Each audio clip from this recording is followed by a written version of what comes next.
They dragged him to the center of the arena in front of 300 students, dumped a bucket of cold water over his head, and told him to kneel. And he did. Not because he was scared, not because he was weak, but because the alternative, fighting back, would have cost him the only thing keeping his little sister alive. So he swallowed it. Every drop of humiliation, every laugh, every phone pointed at his face. He swallowed all of it, and he knelt on that stone floor while the crowd roared. His name was Riven Soul, and the worst part? He wasn't even the weakest student at Ironspire Academy. He was the only student with no measurable rank at all.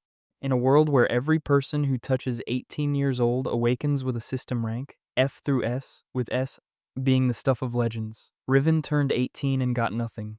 No notification, no light, no class assignment, not even a single stat point. The awakening ceremony came and went, and the instructor stared at his blank evaluation panel. For so long, the silence became its own kind of cruelty. 0, the instructor said finally. Not F rank, not even that, 0. And that was it. That was the day Riven's soul stopped being a person and became a punchline. Ironspire Academy is the kind of place that eats people like Riven alive. It's a hunter school. One of 3 in the country that trains ranked awakeners to clear dungeons, suppress corruption zones, and eventually earn guild contracts that pay enough to actually survive in this world. Everyone here has a rank, everyone here has power, and in a place like this, power is everything. It's your social currency, it's your worth. It's the entire vocabulary the school uses to measure whether you deserve to breathe the same air as everyone else. Riven had none of it. He was only there because of a scholarship exception. A historical loophole that allowed 0-rank applicants 1 year to demonstrate non-combat academic potential. It meant nothing. Everyone knew it meant nothing. Even the teachers treated it like a charity case they were vaguely embarrassed about. The other students were less subtle. Draven Holt was the one who dunked the water. He was A rank at 18, the highest ranked student in their entire cohort, heir to the Holt Guild, and the kind of person who had never once experienced a consequence for anything he'd ever done in his life. Beautiful in that horrible way that makes everyone forgive cruelty. Blonde, confident. The kind of smile that made you want to believe he was decent right up until he wasn't.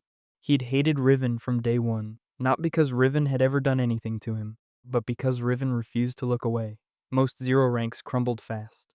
They hunched their shoulders and disappeared into the background, and never, ever made eye contact with someone above their station. Riven didn't do that. He held his head up. He met Draven's eyes once in the cafeteria on the first week, and Draven decided right then that he needed to fix that. The public humiliation was the 5th time. First was a cafeteria tray.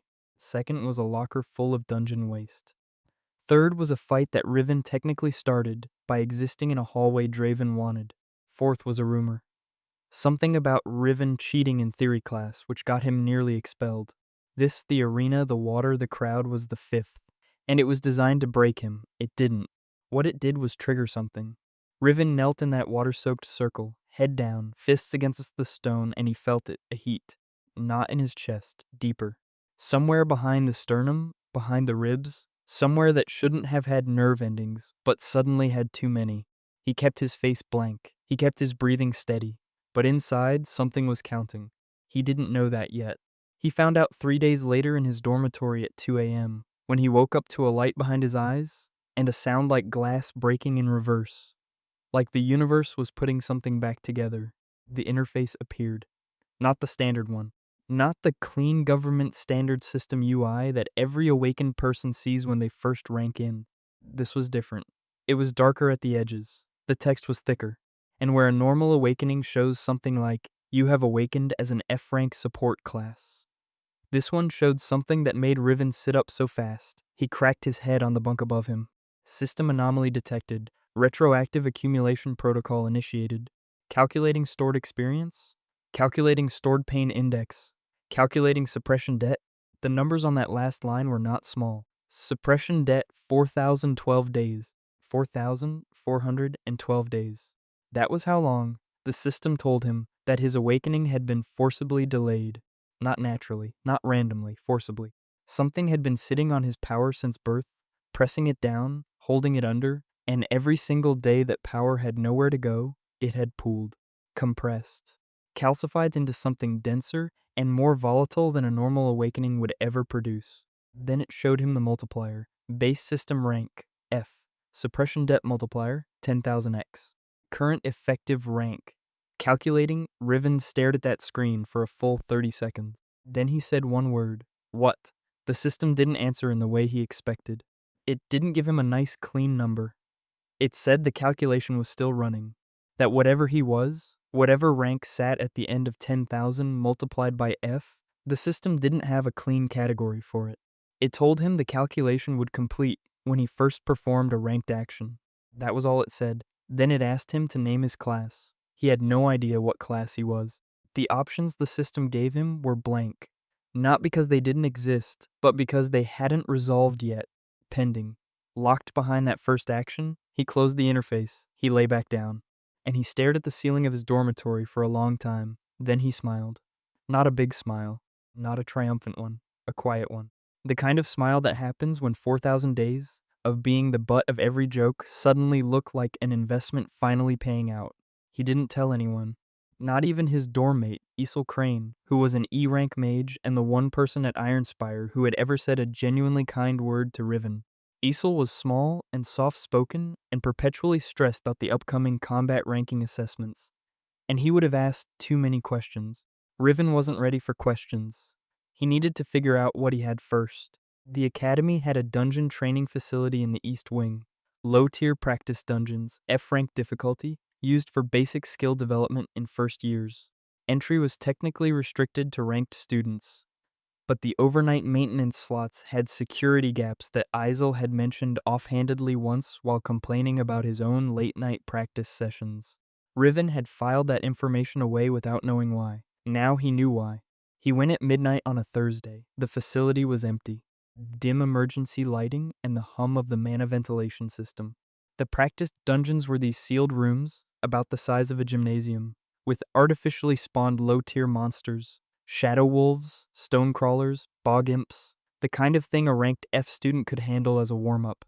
Riven stood in front of the entry panel of Practice Room 4, pressed his palm against it, and waited. The panel beeped red. No rank detected. He almost turned around. Almost. Instead, he pressed his palm again and pushed, not physically inside, toward that heat behind his sternum. He pushed toward the interface that had appeared in his room, toward that number that still hadn't finished calculating, and he said out loud, quietly to no one, "Let me in." The panel beeped. Green. He walked through. The dungeon room materialized around him. Low stone walls, orange dungeon light, the smell of sulfur and something wet. 3 shadow wolves across the room pacing, standard F-rank mobs. The kind that 3 out of 4 F-rank students could handle in under a minute. Riven had no weapon. He hadn't thought about a weapon. He raised his hand anyway, because the system interface was blooming behind his eyes again, and the calculation bar that had been spinning since 2 a.m. was suddenly, violently spiking. First ranked action initiated. Calculating effective rank. Rank resolved. The wolves rushed. What happened next, Riven couldn't entirely describe afterward. He knew his arm moved. He knew something left his hand. Not light exactly, not fire exactly. Something that felt like every held breath he'd taken for 4,000 days releasing at once. A wave. Colorless, dense. It hit the nearest wolf and the wolf didn't die. It inverted. Like the space it occupied suddenly decided it didn't want to contain a wolf anymore. And the wolf was a suggestion, and the suggestion was rejected. All 3 were gone in under 3 seconds. The room was completely silent. Riven stood there, breathing hard, hands still raised, staring at the empty stone floor where 3 monsters had been. Then his system interface bloomed back up with everything it had been calculating. Effective rank, SS, class assigned Voidbreaker. Class description. A Voidbreaker channels suppressed force through reality fractures. No conventional skill tree. Skills are self-generated from emotional accumulation. Current accumulated power exceeds standard SS rank by a factor of 3.7. Warning, power output is currently uncontrolled. Recommend calibration training before combat engagement. He read it 4 times, SS rank. In the entire history of Ironspire Academy, which had been running for 60 years, there had been 3 SS rank graduates. 3. In 60 years. 2 of them were currently considered national level hunters. One ran his own top 10 guild, and the system was telling Riven he wasn't just SS rank. He was SS rank multiplied by 3.7. He sat in that empty training room for another 20 minutes, just breathing, because the alternative was screaming, and he couldn't afford to get caught. Also, honestly, because he needed the time. Not to process the power. Power was abstract. It was a number. It didn't have weight yet. What needed time was the other thing. The part where 12 years of someone else, deciding he was worth nothing, collided with a number that said the opposite, and the collision was enormous, and happening in the middle of a basement training facility at midnight, with no one around to see it. He sat with it. He allowed himself exactly the amount of time it took for the mana lighting to cycle through one full dim to bright rotation. Then he stood up. He reset his expression. He walked back to the dormitory. He got 4 hours of sleep. He lay in those 4 hours, staring at the ceiling and thinking about every single day he'd shown up to this school and let himself be made small. The cafeteria tray, the locker, the hallway fight, the false cheating accusation, the arena and the water bucket and Draven's face while the crowd laughed. He thought about each one methodically, not with anger exactly, more with the quiet calculation of someone reviewing receipts. Each one had been a cost. Each one had registered somewhere in that invisible debt counter. And the system, in its cold mathematics, had taken all of it seriously, not one day wasted. He closed his eyes. For the first time in 8 months, the thought of tomorrow didn't feel like something to survive. It felt like something to see. And then the next morning, Draven Holt was waiting at the bottom of the stairs. Not for Riven specifically. Draven was heading to morning combat assessment, surrounded by his usual orbit of A-rank friends. But he saw Riven descending, and the smirk appeared automatically, like a reflex. "Zero's up early," he said to the group loudly. "What's the occasion? Academic survival exam? Last attempt to find a rank before they kick you out?" His friends laughed. Riven stopped on the stairs. He looked at Draven Holt, with the new information sitting in his chest like a compressed star. He thought about saying something. He thought about showing something. He thought about what 3 shadow wolves had looked like when that wave left his hand. He kept walking. Not yet. Not here. He needed to understand what he had before he spent it. And he needed to protect his sister first. Her name was Scylla, 12 years old. She'd been hospitalized for the past 8 months with a corruption sickness. Something she'd caught from a cracked dungeon gate in their hometown that had leaked residual mana into the groundwater. Corruption sickness wasn't fatal if treated. The treatment was expensive. The only reason Riven had taken the scholarship at Ironspire was because Ironspire graduates could access medical-grade mana purification sponsorships through their guild contracts. No rank, no contract, no contract, no sponsorship. No sponsorship, Scylla died in a hospital bed slowly. That was the math. That was the whole equation. Everything Riven had swallowed for 8 months, every humiliation, every kneel, every cold bucket of water, all of it had one calculation underneath it: Scylla. So he didn't blow his cover on a staircase. He went to class. He sat in theory. He passed his written exams with the highest score in the cohort, which no one discussed because it was embarrassing for everyone else. He ate alone. He spent 3 more nights in the practice facility, slowly, carefully, learning to calibrate the Voidbreaker class, learning the range, learning to compress the output so it didn't obliterate everything in a 10-meter radius every time he raised his hand. He also quietly started researching Dravenholt, because something about the system's note, suppression debt 4,412 days, forcibly delayed awakening, had been nagging at him. 4,000 days. That wasn't an accident. That wasn't a natural anomaly. Someone had done that to him. And when he started pulling the threads, when he started looking at the financial records of the facility where he'd been born, the medical history his mother had mentioned once, and then refused to discuss again, the founding sponsors of Ironspire Academy's scholarship program. He found the Holt name. He almost dismissed it the first time. A scholarship sponsor whose family name also appeared in medical research wasn't automatically suspicious. He kept looking anyway, because he was nothing if not someone with nothing to lose, and a lot of late nights with no one waiting for him. 3 nights in, he found the actual contract. Specifically, he found a contract. 11 years old, signed by Draven's father, Varric Holt, head of the Holt Guild. A research contract with a company called Nullcore Bioscience. And the listed research subject in that contract? A specific suppression implant, designed to prevent awakening in targeted individuals. Used in a study group of 8 children, included a reference code. Riven's reference code. He sat very still for a very long time when he found that. He read the contract language 3 times, slowly, It used neutral clinical language. Words like subject retention, controlled suppression maintenance, scheduled review cycles. Bureaucratic vocabulary that processed human beings into data points. The fee paid to Nullcore per subject per year was more than Riven's mother had ever made in 2 years of work combined. Varric Holt had suppressed his awakening deliberately, as part of a paid experiment. For 11 years, he closed the file. He closed the browser. He sat in the library with his hands flat on the table, and he breathed in through his nose and out through his mouth, very slowly for about 3 minutes. Then he made a list. The list had 2 things on it.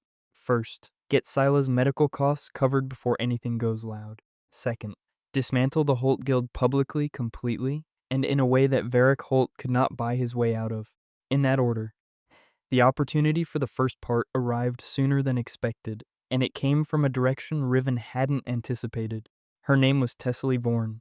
If Draven Holt was the son of their cohort, loud and brilliant and unavoidable, Tessely was the Eclipse. B-rank spatial mage, one of the top 5 students in the year. Cold in that precise architectural way, not cruel, just incapable of wasting energy on things she'd already evaluated as useless. She wore her dark hair pulled back tight, and she had this habit of tilting her head exactly once when she was deciding something, like a precise mechanical measurement. She had been watching Riven since week 2, not the way Draven watched him, not with contempt. With calculation, she'd noticed his theory scores first. Then she'd noticed the way he moved, which was wrong for someone with 0 rank, too fluid, too aware of space, too deliberate. Like someone who knew exactly where his body was in relation to everything around him. She found him in the East Library 3 weeks after the staircase incident and sat down across from him without invitation. "You're not a 0 rank," she said. No preamble, no warm-up. Riven looked up from his book. "The evaluation panel says otherwise." The evaluation panel measures surface output. She put a data tablet on the table between them. "This is a residual mana trace from the Eastern Training Facility. 3 nights ago. Tier known energy signature, not matching any known class." She tilted her head exactly once. "The rooms log entry attempts even when they're rejected. You were logged as a rejection." The energy signature appeared 20 minutes later. Another pause. "Do you want to tell me, or should I start guessing?" He thought about lying. He decided against it, not because he fully trusted her, but because a B-rank spatial mage with a brain like Tessely Vorn's was either going to become his most valuable asset or his biggest liability.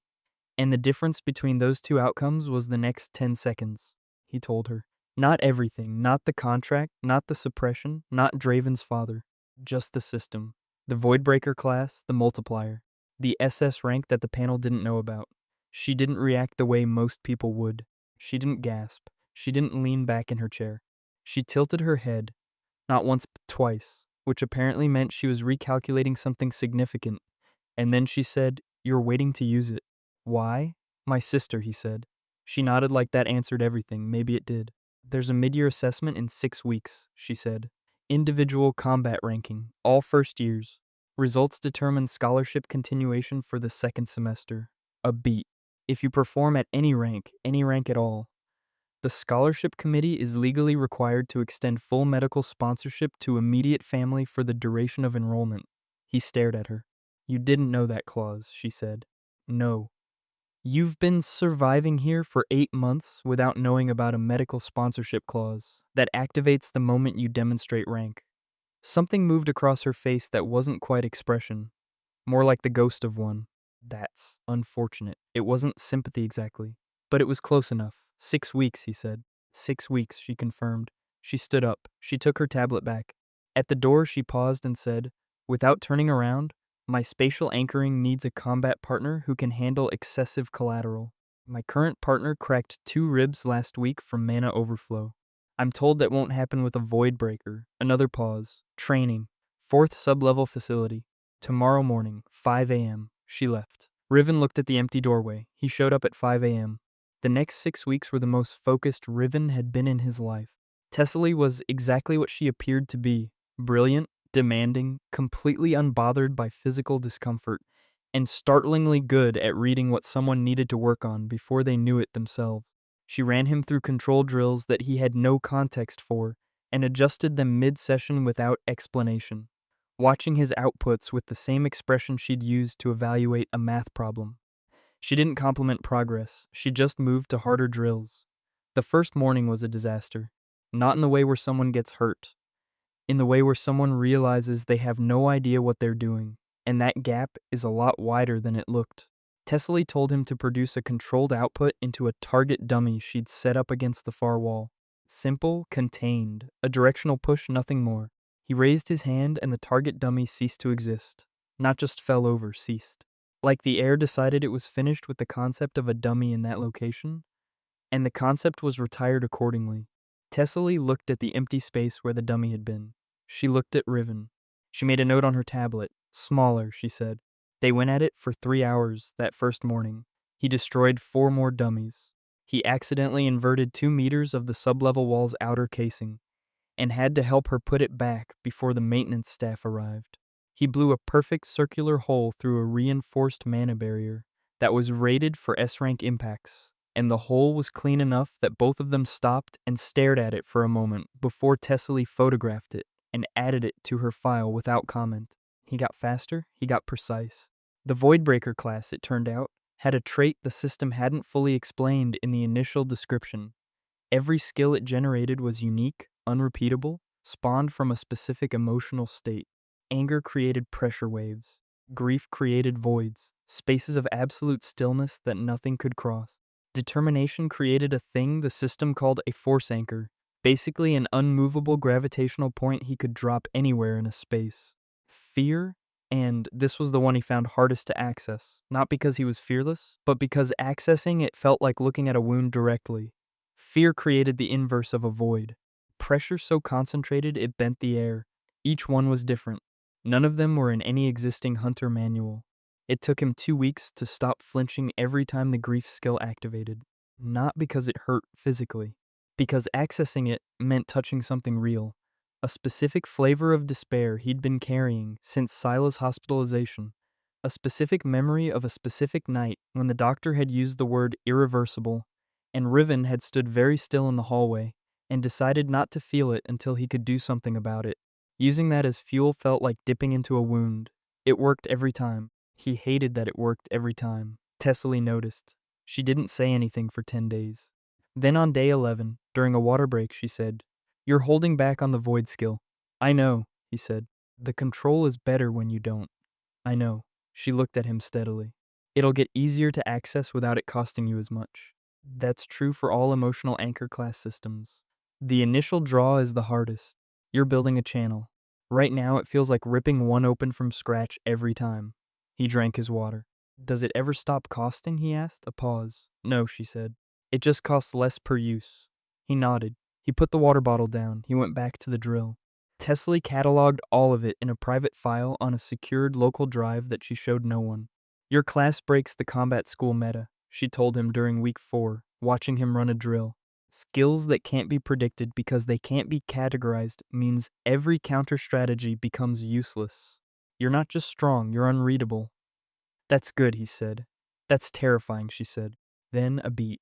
But yes, good. He was also, during those 6 weeks, eating properly for the first time since enrolling.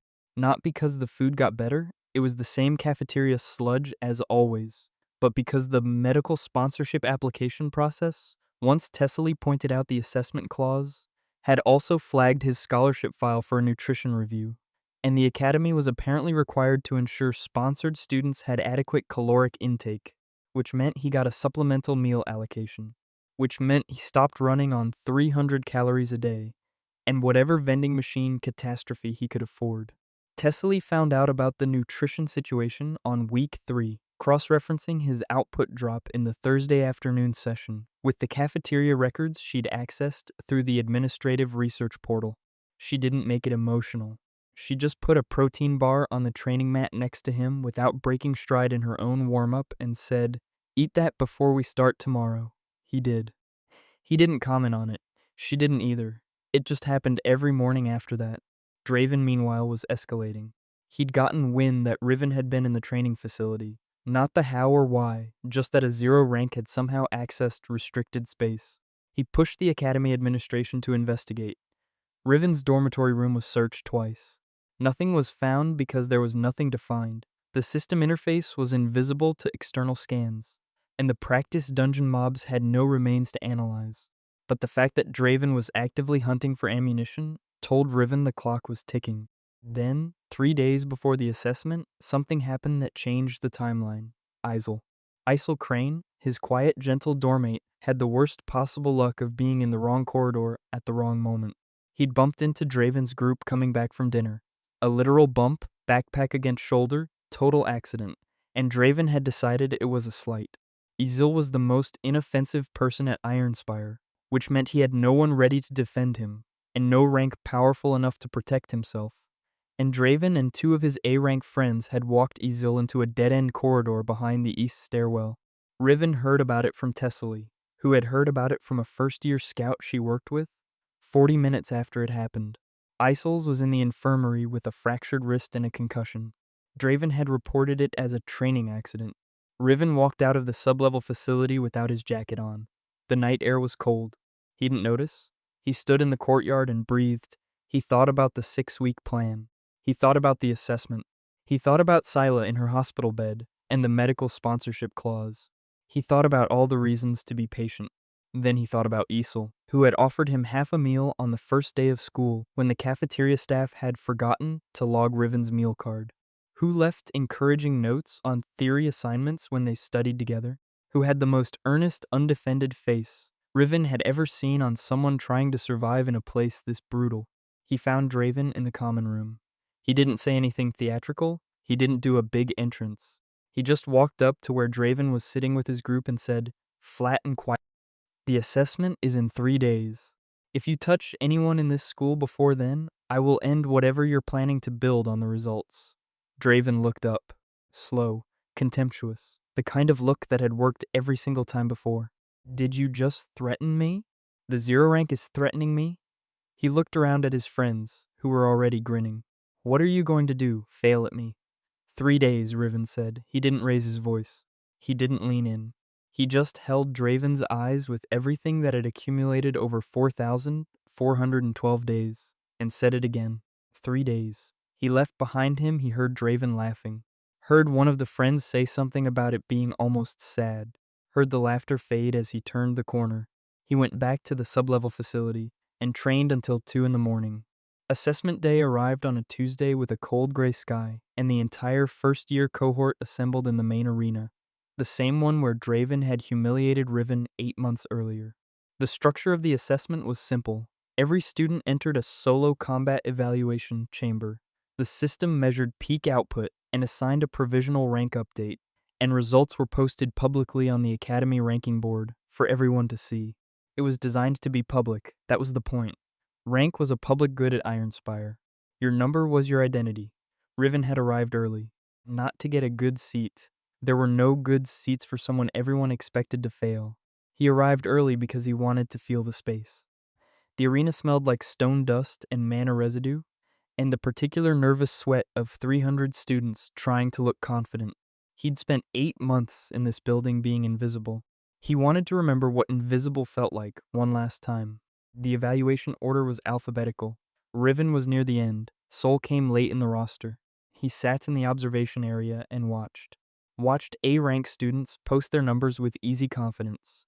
Watched E-rank students try hard and come up short and sit back down with that specific kind of exhaustion that comes from giving everything and having the world tell you it wasn't enough. Isel was called midway through. He was still in his wrist brace. He stepped into the evaluation chamber with his jaw set and his shoulders very deliberately squared, and when the result came back, E-rank, unchanged, but not dropped, he exhaled visibly and walked back to his seat without looking at anyone. Riven caught his eye and nodded once. Sel nodded back, no drama. Just a small moment between 2 people who understood the shape of surviving something. Draven went 3rd. He posted an A+ update, not a full rank gain, but a significant internal boost. The arena buzzed. His name lit up at the top of the board in gold. He caught Riven's eye from across the arena and smiled. Riven looked at the board, then back at Draven, then back at the board. 3 days, he'd said. Draven had done nothing for 3 days. Riven's name was called. He stood up. The observation area went briefly quieter around his section. Not silent, but quieter in that way that happens when everyone is pretending not to notice something they're absolutely noticing. He felt the stares track him as he walked, felt the whispers start, 0 rank, going up, last on the list. Someone's keeping the joke alive at least. Let them. He walked to the evaluation chamber. Standard white cube, 4 meters per side, with sensing arrays on every wall. The evaluator, a C-rank Academy staff member in a lab coat, gave him the standard briefing. Channel any amount of power into the array. Duration doesn't matter. Single peak reading. Condidient soul, the evaluator said, checking a tablet. Rank status? 0. He could hear students in the observation area already murmuring. Could feel the attention shift. Probably a few recording devices being raised. He could imagine the commentary, the 0 rank's last gasp, the charity case's final failure. Even if he managed to produce something, a genuine F rank read would be the absolute ceiling of what anyone expected. The evaluator nodded. Whenever you're ready. Riven stood in the center of the chamber. He thought about Scylla, not strategically, just her face. The way she had looked the last time he visited the hospital, thin and pale but still smiling when he came through the door, still asking him if school was going okay, still worrying about him instead of herself. The medical sponsorship clause. He raised one hand. He didn't use anger. He didn't need the pressure waiver here. This wasn't combat. This was measurement, and measurement needed depth, not spectacle. He reached for something quieter. That deep reservoir behind the sternum, everything that had been accumulating, everything that had been held down for years and years and years. He let it surface. The sensing arrays lit up, then they kept lighting up. Then 3 of them cracked. The evaluator's tablet pinged an alert, then another. Then the tablet itself flickered and rebooted. Emergency backup arrays activated from the ceiling, and they lit up too. The chamber hummed. The hum became a vibration Riven could feel in his back teeth. He wasn't even pushing hard. He was barely cracking the surface of what the system said he had, and the room was already reacting like he'd activated something it wasn't designed to measure. He closed his hand. The arrays went dark. Outside the chamber, there was complete silence. Then he heard the panel result, broadcast through the arena speaker system because the Academy's ranking board was linked to the evaluation chambers, and results were automatic. Candidate Riven Soul, previous rank unranked, evaluated rank S. Class detected. Voidbreaker, unknown classification. The silence lasted 4 more seconds.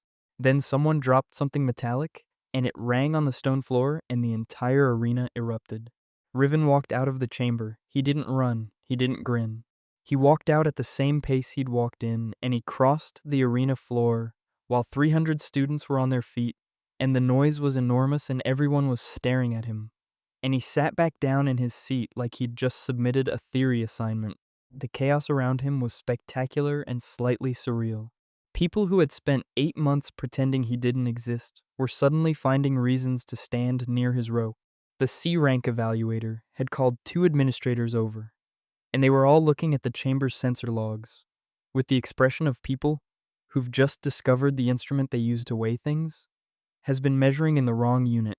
3 separate students pulled out devices to capture the ranking board. Someone in the back row was audibly on a phone call saying the words SS rank, first year, unranked yesterday, in a voice that didn't entirely believe itself. He looked at the ranking board. His name sat at the top, in a different color.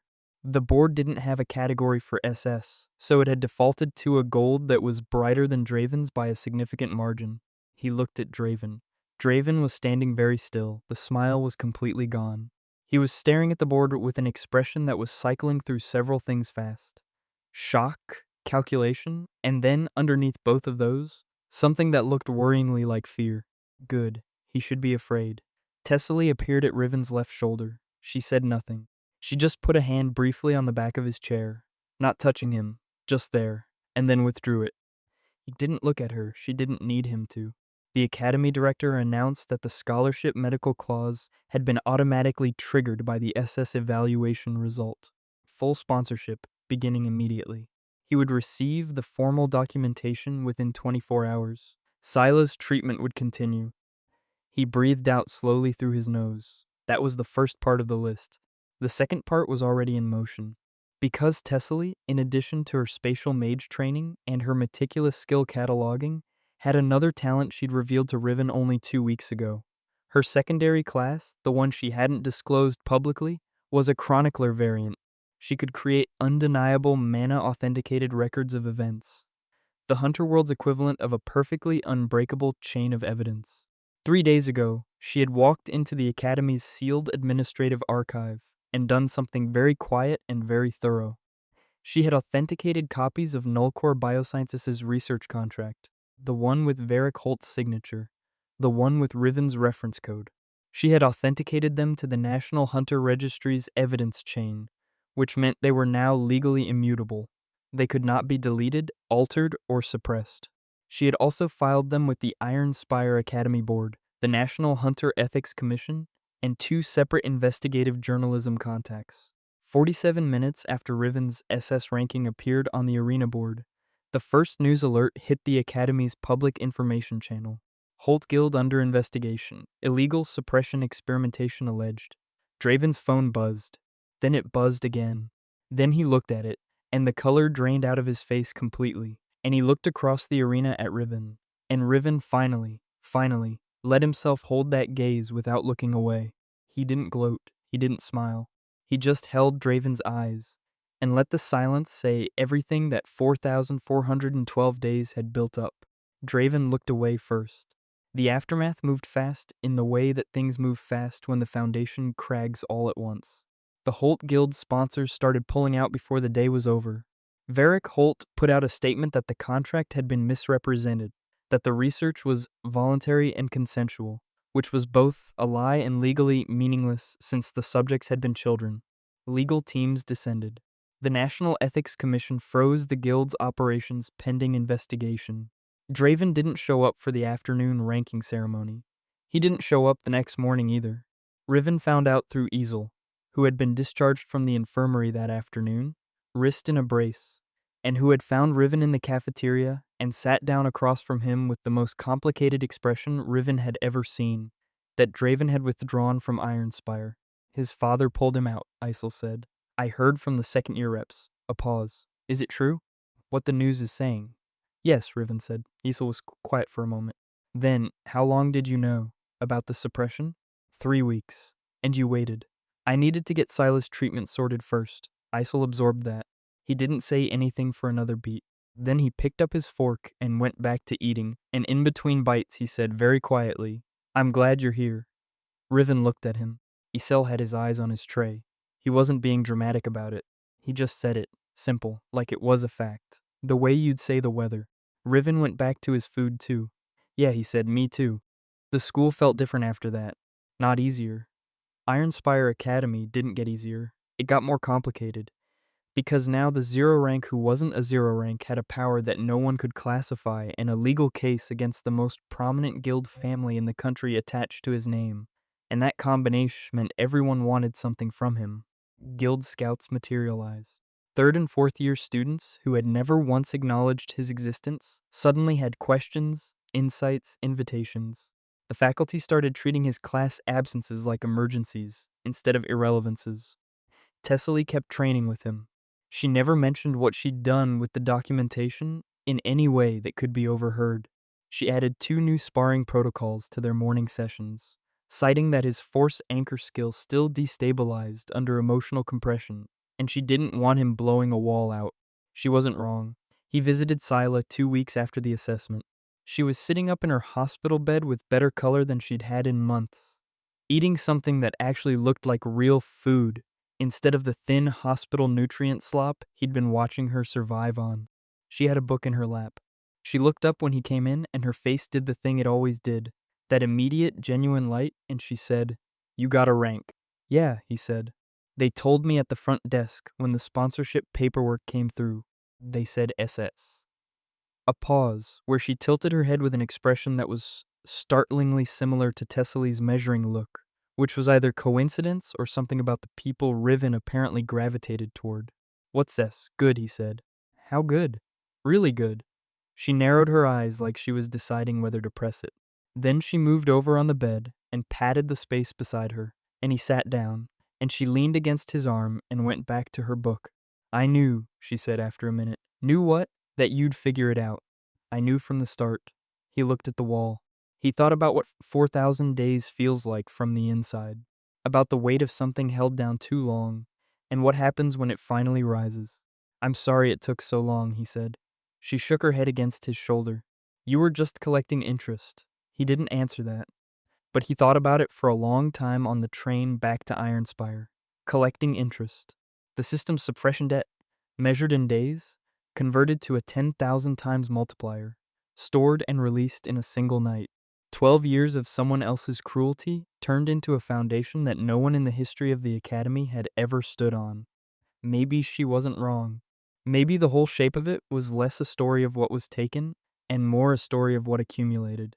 Or maybe both things were true at once. He got back to campus at 10 p.m. The Academy's east lights were on. The ranking board in the main hall had been updated. His name still at the top, the classification marker next to it reading Voidbreaker in a font size the board apparently hadn't used before. He stopped and looked at it for a second. Then Tessely appeared from the corridor behind him, jacket over one arm, a file of papers in the other hand. The Ethics Commission wants a deposition, she said.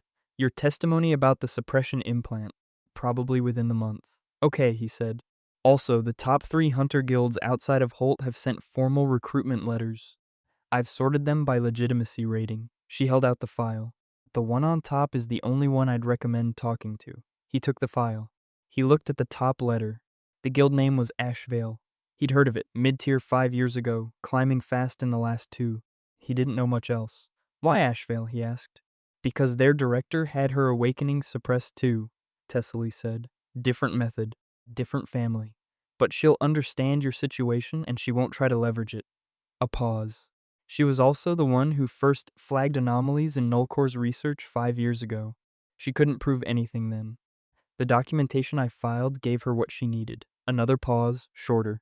She knows your name. He looked at Tessely. She was already walking toward the stairs, jacket going back on, files tucked under her arm. What do I owe you? He called after her. She paused on the second step without turning. Better collateral control by midterms. You almost destroyed the sub-level's structural supports on Thursday. He almost smiled.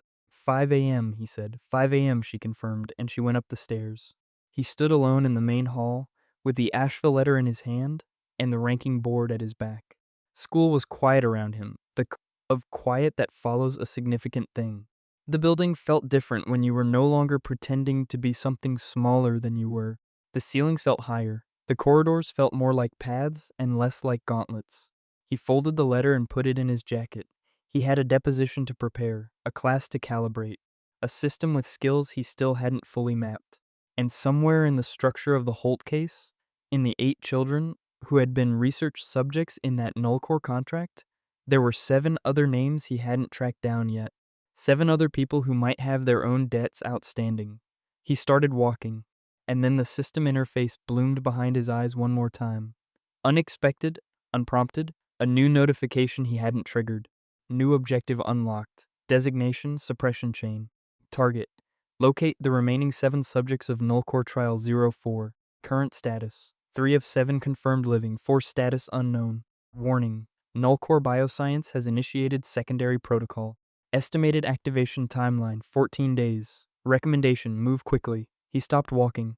He read the notification twice. A secondary protocol, 14 days. And 4 of the other subjects' statuses unknown, which could mean anything, including the worst things. The quiet building didn't feel so quiet anymore. He looked at the Asheville letter in his jacket pocket, the director who had flagged anomalies in Nullcore's research 5 years ago. Who knew his name? Who would understand? 14 days. He turned around and went back to the main hall, and he took out the letter, and he started reading it properly this time.